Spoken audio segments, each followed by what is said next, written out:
I've always been a fan of smaller slash underground artists because I prefer the sort of authenticity of and personality of these smaller singers compared to sort of mainstream label signed singers, because I've never been fans of both the work styles and also the ethics of many record labels out there in music.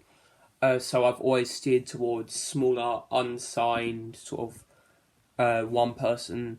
They're doing it themselves and they're on that grind without, a company interfering and giving them a boost, so to speak. With being a fan of sort of smaller artists, there's like this contrasting feeling, because you want them to get big, because if you enjoy them, you want them to be big, you want them to have fame, you want them to be popular, you want to see them play stadium shows in front of thousands of fans, and you want to hear all your friends listening to their music, and you want them to just be a big thing, like you want them to be up next.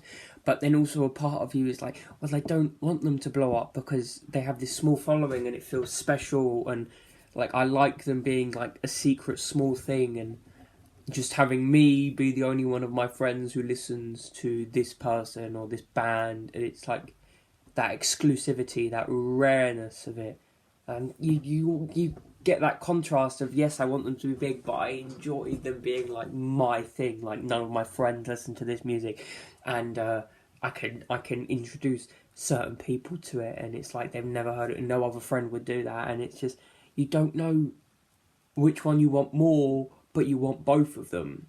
A good example of this is my favourite genre of music, and always will be my favourite genre of music, is Midwest Revival, and no one knows that genre. Nobody knows Midwest. It's like a nobody genre, and there are a few bands that are semi-big, and by semi-big I mean 50 to 100k, so they're not massive, and even like many fans of that don't even know they're a Midwest Revival band.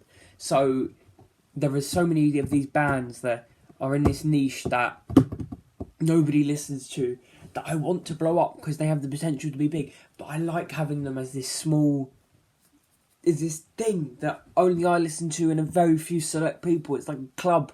It's like a club and you need a membership to listen, but then you get that sense of elitism in music taste, which I hate musical elitists, and I don't want to become a musical elitist, but confusing, because I don't know which one I want most.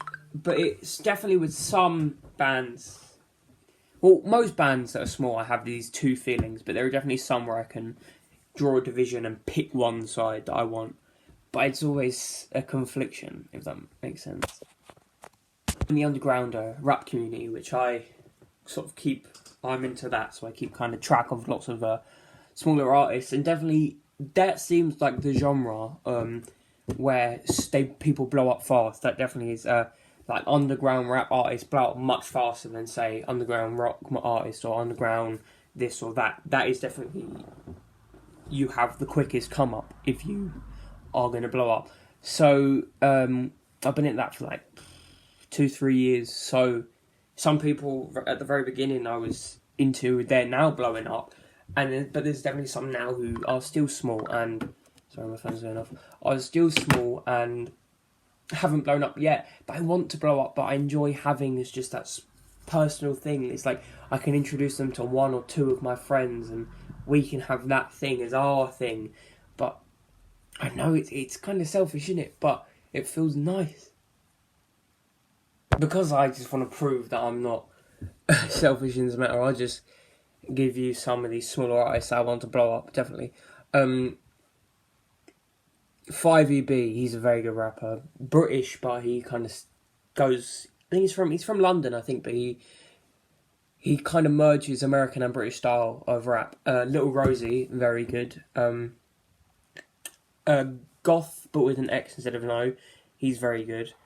So I'm just scrolling through. A Little Happy, Little Sad. Very good Swedish rapper. Stockholm has some really good rappers. I don't know why. It's something about them. Icy Eli, he's good. He does know many songs though. I know that. And other than rappers, I'm gonna just have a look in my Midwest playlist. One sec. Midwest. Where's it? Worst Party Ever. I definitely want them to blow up. Caving. They don't make music much anymore, but they're still very good and not very popular. Julian Baker. Okay, she's sort of borderline Midwest music, but she's one of the greatest musicians I've ever heard. Her voice is astounding, and the way she plays the guitar is just... So go listen to them. Those are some small artists that I want to get big, and I'm definitely keeping some small artists in my own head that I want to get big, but I'm keeping them as a secret now because I want to be a part of that secret first few listeners. Somebody message me, yeah, if you want to hear more, maybe I'll tell you some more. But I'm keeping some. Nothing personal, I just... Danny, go away. It's nothing personal, I just like having these groups and bands and people that I just listen to and no one else listens to. It's kind of fun. Also, Convolk, he's up next. He was small when I started listening to him. He's getting bigger, and I'm starting to see people from my school listen to him, which is good. So go listen to Convolk. He's up next.